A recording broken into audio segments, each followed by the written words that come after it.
Irmãos, Lamentações, capítulo 3, versículos 21 ao versículo 23. É um pequeno trecho, é um pequeno texto deste livro que é atribuído ao profeta Jeremias e que, de fato, as traduções em português, em espanhol e outras mais, eles têm traduzido desta forma o termo original, e que diz, como uma exclamação de quem viu uma coisa assim, horrível, uma coisa horrorosa, assustadora, fala, meu Deus, é isto? Como? Outra vai dizer que são lamentos, etc. e tal. Pois bem, o livro é pequeno, formado por poemas, e este livro é uma reminiscência, uma memória do que o profeta viu nos dias em que os exércitos da Babilônia, sob o comando de Nabucodonosor, em 586 a.C., entrou em Judá, invadiu Jerusalém, botou abaixo os muros, botou abaixo os palácios, as casas mais luxuosas, derrubou o templo, tacou fogo em tudo. Momento este em que, a partir daquele momento, é sabido que nunca mais foi encontrada a Arca da Aliança, o símbolo máximo da presença de Deus, da comunhão do povo com o Senhor Deus. E Jeremias, neste momento, até aqui, ele tem lembrado as dores pelas quais o povo passou, o sofrimento, as violências. Ele lembra que isto tudo aconteceu, a derrota do povo de Deus, não porque Deus houvera fracassado, nem porque o povo fosse vencido na guerra, simplesmente.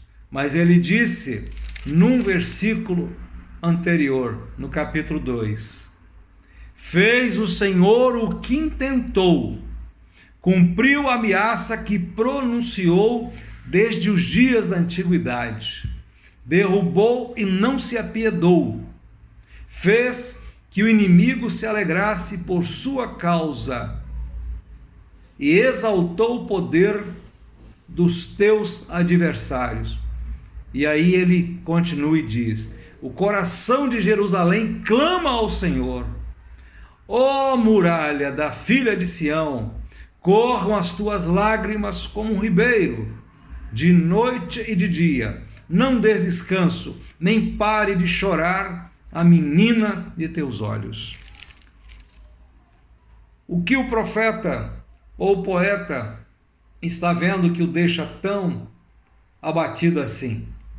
Ele olha a sua cidade tão amada, a única cidade em toda aquela região e no mundo, escolhida pelo próprio Deus para fazer habitar nela o seu nome.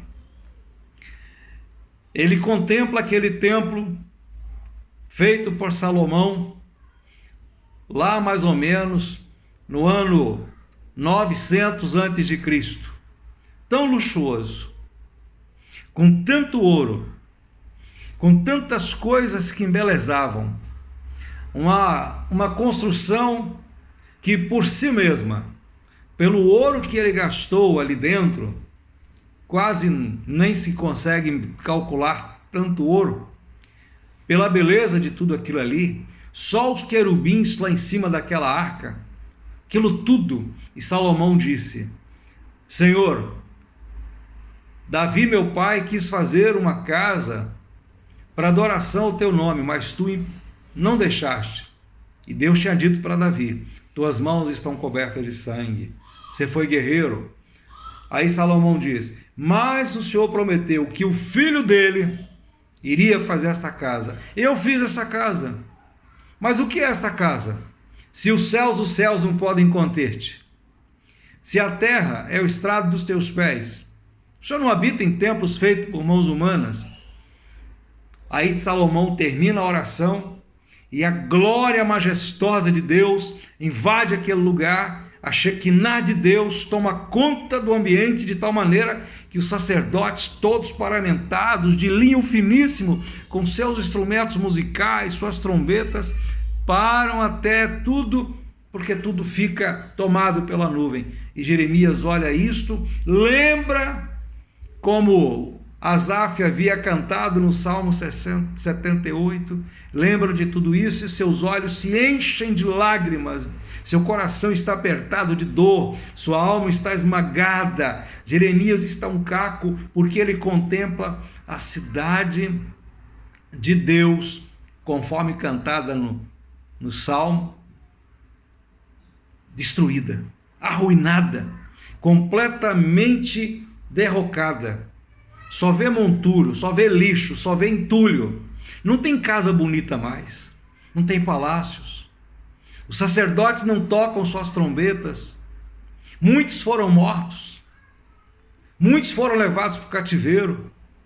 Os cantores de Sião, tão afamados no mundo antigo, pela forma como cantavam e aqueles cânticos maravilhosos, dos quais hoje nós temos uma pálida lembrança quando a gente escuta, pelo menos no YouTube a gente encontra aí alguns grupos judeus cantando em hebraico, alguns dos salmos, e a gente não sabe nem como eles eram cantados, mas devia ser uma coisa fantástica, tão maravilhosa, que o Salmo 137 vai registrar que os cativos se recusaram até mesmo a cantar, quando os babilônios, à beira dos rios, diziam assim, vendo as suas harpas penduradas nos salgueiros, e vai dizer para eles, toquem para nós um dos cânticos de Sião. E ele diz que a minha língua fique seca se eu me esquecer do Senhor. Então, ele ouve tão somente o silêncio de uma casa derrubada. Ele contempla, e cadê os anciãos? Os anciãos anteriormente estavam andando cambaleante pelas ruas da cidade, sem ninguém para respeitá-los, famintos, esqueléticos, acabados. As crianças morriam de fome. Chegou a um ponto, o cerco durou muito tempo, na época de Zedequias. As crianças foram sacrificadas como alimento pelas próprias mães e os pais, e muitos comiam escondido. Tamanha foi a miséria que se abateu sobre o povo de Deus em Israel, em Jerusalém, capital de Judá. E Jeremias havia refletido isto, e ele mostra que isso tudo que estava acontecendo era resultado daquilo que Deus já havia falado em tempos antigos, há muito tempo. Deus falou isto com o reino do norte. Profetas poderosos estiveram lá. Amós esteve lá. Tentaram calar Amós. Elias, um dos mais poderosos profetas do Antigo Testamento, esteve lá. Falou com Acabe, chamou-os ao arrependimento. Acabe, pelo contrário, dominado, influenciado pela sua mulher Jezabel, que era do reino de Sidom, tornou Israel um reino idólatra. Esqueceram-se de Deus, adoraram Baal, fizeram de Baal um Deus nacional. E Elias profetizou, mas ali só multiplicava, até que veio o ano 722, e o povo do reino de Judá, os reis de Judá, eram todos eles descendentes de Davi. Só teve um momento em que uma pessoa estranha ao sangue de Davi assentou-se naquele trono. Foi Atalia, filha de Acabe, casada com um dos descendentes de Davi. Morto aquele descendente, ela matou todos os outros. Só um garotinho escapou, Josias, pelas mãos de uma mulher esposa de um sacerdote. Então, o reino do sul viu o que aconteceu com o povo do norte, destruído, Samaria destruída, o povo levado, espalhado para tudo quanto é lugar, e ali para aquele lugar foram trazidos homens e mulheres, povo de outras terras. E o que Jeremias disse? Vejam só, que poderei dizer-te? A quem te compararei, ó filha de Jerusalém? A quem te assemelharei? Para te consolar a ti, ó virgem, filha de Sião, porque grande como o mar é a tua calamidade. Quem te acudirá? Preste atenção. Os teus profetas te anunciaram visões falsas e absurdas, e não manifestaram a tua maldade para restaurarem a tua sorte, mas te anunciaram visões e sentenças falsas, que te levaram para o cativeiro. Irmãos, ele está recordando tudo isto, vê essas coisas, e essas coisas enchem o coração do profeta de dor, de saudade, de tristeza. E o que ele vai dizer? Ele então diz: eu não quero me lembrar dessas coisas mais. Eu não quero ver esse monte de ruína. E aquele monte de ruína seria visto ainda por muitos séculos, porque Jerusalém só foi restaurada bem depois, 70 anos depois. O templo foi construído entre 520 e 518 a.C. E as muralhas só 440 e pouco na época de Neemias. Mas Jeremias está dizendo aqui, talvez assentado num canto e contemplando aquela miséria toda, ainda fumaça de escombros, eu não quero mais me lembrar dessas coisas ruins, essas coisas que só trazem dores, que só trazem lembranças amargas. Eu quero trazer à minha memória, quero lembrar das coisas que me podem dar esperança. Eu quero lembrar de coisas agradáveis que façam com que eu acenda de novo a minha esperança, porque eu tenho motivos de sobra para chorar, lamentar, ficar com a boca fechada, ficar derrubado, entrar em depressão. Eu tenho motivos demais para ficar para baixo, mas eu não quero ficar assim. Eu quero ser levantado, eu quero lembrar de coisas boas. E o que é que nós temos de coisas boas para nos lembrar, hein? Porque tudo que a gente tem nessa vida é tudo passageiro. A gente está triste, lembra dos filhos ainda pequenos, a gente se pega dando uma risada, mas aquilo passou. A gente se lembra de momentos mais bonitos em nossas vidas, quando a gente tinha talvez mais fartura, mas aquilo também passou. A gente se lembra quando a gente era jovem, a gente tinha tantos sonhos, e aquilo também passou.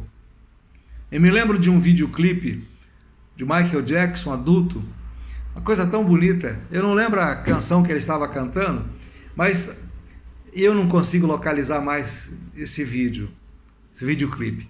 E ele está cantando, assim, sentado ao piano, e de repente ele olha para trás e vê a imagem dele, quando ele era aquele garotinho dos Jackson 5, e ele está ali, o garoto canta com ele. Aí eu até escrevi uma vez um poema, Não Sei Onde Anda, e eu falo, eu menino, eu pergunto pro eu adulto e falo assim: e o que é que você fez de todos os nossos sonhos? E os nossos planos, onde você os colocou? Realizou algum deles? Terei que chorar? Ficarei decepcionado? A gente não tem resposta para essas coisas, né? A gente não tem. Isso é coisa de poeta mesmo. Pois bem, Jeremias está ali e ele pensa nisso. Eu não quero lembrar essas coisas. Para onde eu olho, eu só vejo destruição. Os muros caídos, não tem templo. Onde nós vamos adorar a Deus agora? E Jeremias, coitado, ainda foi levado, forçado por patrícios seus para o Egito. E ele não queria ir, ele falou, não é para ir, Deus não vai nos abençoar, ele vai destruir o Egito também, vai acabar com o Egito também. O que nós vamos fazer lá? É aqui quem tem que ficar, mas não foi obedecido. Irmãos, o que nos pode trazer lembranças que podem nos trazer esperança? Jeremias diz, o que me pode dar esperança são as misericórdias do Senhor. O que são as misericórdias do Senhor? São as operações poderosas da sua graça. Eu li hoje alguma coisa de Lutero, citada aí. O WhatsApp de vez em quando tem uns negócios bons mesmo. Não lembro tudo e não vou conseguir localizar agora, mas ele fala mais ou menos assim: nada eu fiz por mim mesmo, foi a graça de Deus que operou através de mim. Se eu trabalho muito ou faço pouco, isso pouco importa, é a graça de Deus que me qualifica.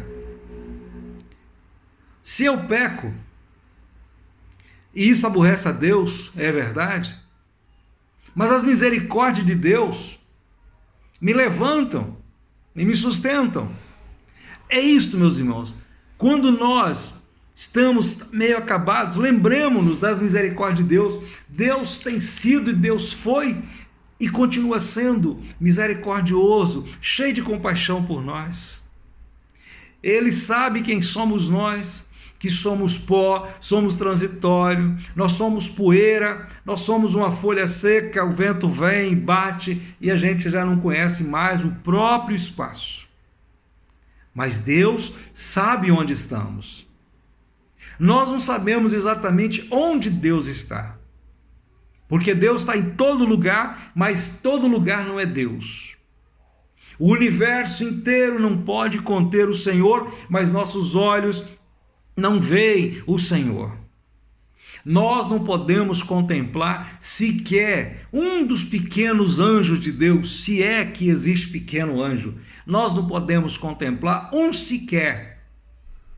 Como nós iríamos contemplar o nosso Deus eterno?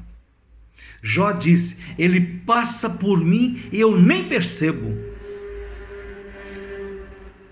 Então, nós não vamos localizar Deus aqui ou ali. Aliás, Jesus disse até para a gente tomar cuidado a respeito da sua vinda, quando disserem, ó, Jesus está ali, o Cristo está lá. Não vão não, sigam não, fiquem tranquilos, fiquem onde vocês estiverem.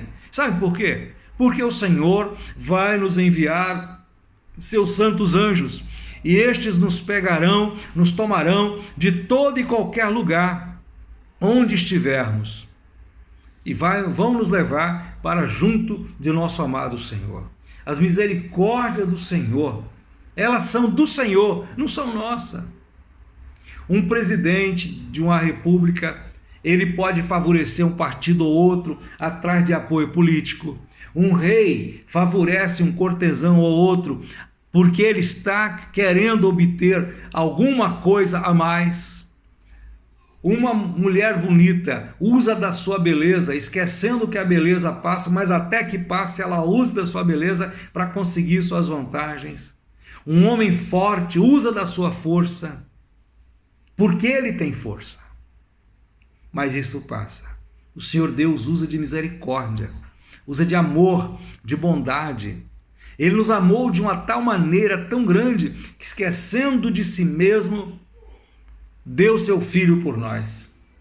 Eu quero trazer à memória as misericórdias do Senhor, porque elas são do Senhor, e as entranhas de Deus se movem a favor do pecador e o levanta, e o restaura e o salva. É isso que eu quero trazer, porque isso passa, mas um dia, como Deus já prometeu também, Ele vai levantar esse povo. O cativeiro vai durar 70 anos.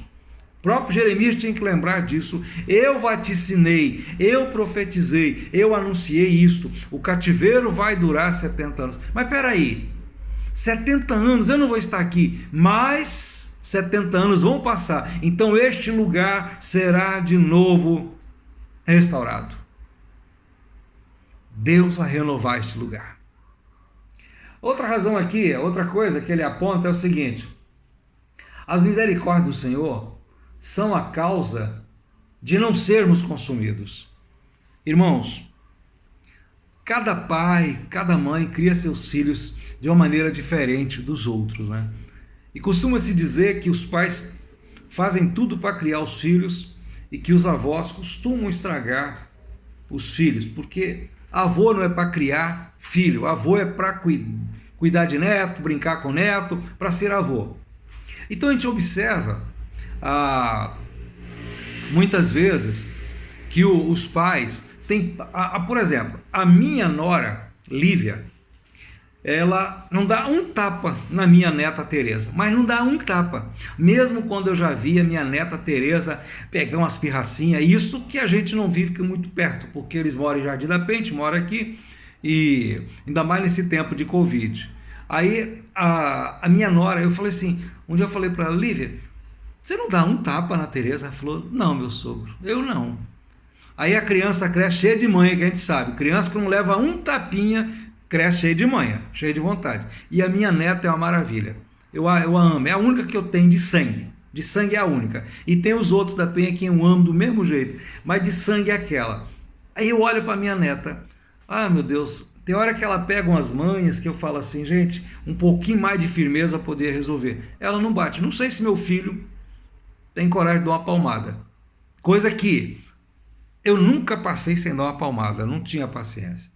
Aí eu vejo aqui em casa, o Bernardo é bem sapeca. Aí eu vejo a Larissa: eu vou te dar uma sandalhada, vou pegar a sandália. 1, 2, ele não leva a sério. Ela vem com a sandália e dá uma sandalhada, mesmo que seja de leve, mas dá. Aí ele abre a boca, ele chora. O que ele faz? Vovó, vovó! Ele chama para a avó. E o que a avó faz? Pega. Então, o que eu quero dizer com isso é que Jeremias diz: as misericórdias do Senhor são a causa de não sermos consumidos. Quantas vezes nós, como pais, e avós também, porque eu já tive puxão de orelha de avó, beliscão, aquela coisa todo dia, quantas vezes nós perdemos a paciência com os nossos filhos, com netos, e damos uma lambada, damos uma varada, uma sandalhada, o que for, por uma pirraça, por uma manha, por uma atitude que a gente perdeu a paciência. E Deus não nos pesa a mão naquele instante. Eu me lembro, talvez eu tenha contado essa história, eu me lembro de um julgamento que houve na minha cidade, em Barra de São Francisco. Um homem foi a júri e ele tinha sido acusado de ter matado um cidadão que o chamara de chifrudo, porque a mulher saltou o corguinho, como diz um colega, saltou o corguinho. Então, aquele homem foi a júri, e chegando lá, o advogado muito esperto levou um chapéu de couro com 2 chifres enormes e deixou lá. E fala aqui, fala ali, o promotor falou um montão de coisa. Aí aquele advogado, de maneira muito esperta, pediu licença e pegou aquele chapéu e colocou de uma maneira muito rápida na cabeça do promotor. O promotor, claro, não gostou, arrancou aquele negócio de qualquer maneira e paf, jogou aquilo no chão, falou: mal respeito. Ele falou: o senhor não aguentou um pouquinho esse chapéu na sua cabeça. Este homem está meses sendo chamado de chifrudo, de corno, disso, aquilo. Só acha que ele ia ter por tanta paciência? O senhor não teve nem por um pouquinho. Bom, o resultado vocês podem imaginar, né? O júri, o homem não saiu assim de 7-0 não, mas ficou muito pouco tempo na cadeia. Então, meus irmãos, nós não aguentamos uma ofensa, nós logo queremos partir para a briga, nós falamos alto, nós perdemos a estribeira e se bobear nós descemos a mão. Quantos pecados nós temos cometido e Deus tem sido paciente? Quantos séculos Deus suportou a loucura de Israel, a loucura de Judá? Jeremias tem razão. Quero trazer à memória as misericórdias do Senhor. As misericórdias me dizem que ainda que eu mereça ser destruído, Deus não me consome, Ele me restaura. E aí ele diz ainda uma outra razão, a memória que ele quer, porque as suas misericórdias não têm fim. Irmãos, nosso dinheiro acaba, nossa voz se perde, nossa paciência desaparece. As misericórdias do Senhor são para sempre. Há um verso na Bíblia que é muito repetido. Louvemos ao Senhor, porque seu amor dura para sempre e as suas misericórdias não têm fim. Grande é a bondade do Senhor, o seu amor dura para sempre. As misericórdias do Senhor duram eternamente, não tem fim, nunca terão fim. Por isso sempre haverá esperança para o pecador, seja para o pecador que já conhece o Evangelho, seja para aquele que ainda não experimentou a graça salvadora do Senhor. Quero trazer à memória aquilo que me dá esperança. Eu quero lembrar, eu quero que a minha memória se acenda com o que me traz esperança, não com as ruínas, não com as misérias, não com a lembrança do pecado, mas a lembrança da graça. Por último, ele diz: as misericórdias do Senhor se renovam a cada manhã, porque grande é a fidelidade do Senhor. Uma das pinturas que Moisés faz de Deus, pinturas verbais, é: Tu és Deus clemente, misericordioso, Deus eterno, Deus bondoso, Deus justo. Este é o nosso Deus. Cada manhã, todos os dias, antes de você sequer falar com Deus, você mal se levanta da cama, faz a sua higiene matinal e nem ainda agradeceu o Senhor. As misericórdias do Senhor vêm ao seu encontro e o abraçam, e beijam sua face, aquecem seu coração e faz você se sentir novamente animado e disposto, porque cada dia nós somos lembrados de que Deus está de bem conosco, porque a cruz do Senhor Jesus está lá na nossa memória, Ele morreu por nós. O apóstolo Paulo, provavelmente depois daquele sermão que ele pregou no Areópago, e os filósofos, os doutores ali, zombaram dele quando ele falou da ressurreição e de Jesus, ele saiu dali, cabisbaixo, e ele escreve aos Coríntios e diz: eu decidi nada saber entre vocês, salvo Cristo, Jesus, e este crucificado, porque é na cruz que nossos pecados foram expiados, na cruz que Deus nos deu o perdão, na cruz que Deus nos concedeu a graça de sermos filhos dele em Cristo Jesus. Renovação da misericórdia todos os dias. Portanto, meus irmãos, quando estivermos com motivo para chorar, para lamentar, e a gente pode tê-lo sim, porque somos humanos, não somos feitos de aço, nós não somos fuscões pretos, né? Feito de aço. Nós somos carne, nós somos limitados. Lembremos-nos, ao nosso redor estão mortes, ameaças, perigos, o mundo é tenebroso, a luta não é contra a carne, nem contra o sangue, a luta é contra hostes espirituais da maldade nos lugares celestiais. Nós, querendo ou não, nós temos quem não goste de nós, quem acha que o que a gente faz é uma perda de tempo, é um absurdo. Tudo isso está ao nosso redor e nós já sabemos. Mas, irmãos, coloquemos em nossa memória o que nos pode dar esperança. A presença santa de Deus, com as suas ternas misericórdias para quem só merece castigo, merece desgraça, merece maldição. Deus dá bênção em Cristo Jesus, nosso Senhor. Eu termino lembrando aquela maravilha de passagem em que a mulher sunamita, aquela mulher jovem, casada com um homem rico e velho, que pela graça de Deus, conforme profecia de Eliseu, ela teve um filho. Passado o tempo, esse filho morreu. E ela foi até Eliseu. E ela vinha longe. E Eliseu entendeu. E Eliseu falou o seguinte: essa mulher está com uma tristeza tão grande, mas Deus não me mostrou o que era. Nem Eliseu sabia. Até que aquela mulher chegou e declarou para ele: eu te pedi um filho, mas meu filho está morto. Eliseu não discute. Manda Geazi na frente, não resolve nada, e ele vai e traz o menino vivo de volta para a mãe.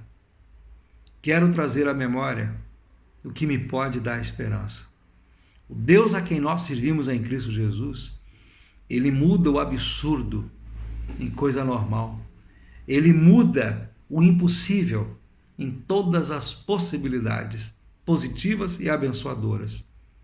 E também aquele outro instante em que Eliseu é cercado por soldados sírios que vão para prendê-lo. E seu secretário abre os olhos, esfrega e fica meio desesperado e diz: Eliseu, meu senhor, tem carros de tudo quanto é jeito aí, soldados. Eliseu falou assim: calma, mais são os que estão conosco do que os que estão com ele. E faz uma oração curtinha: Senhor, abre-lhe os olhos para que ele veja.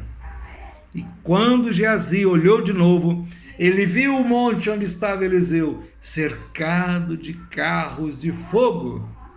As misericórdias do Senhor duram para sempre, elas não têm fim, e cada manhã elas vêm ao nosso encontro para nos abraçar e dizer para nós: eu estou aqui com você todos os dias até o fim. Palavras do Senhor Jesus. Amém. Deus nos abençoe. Amém.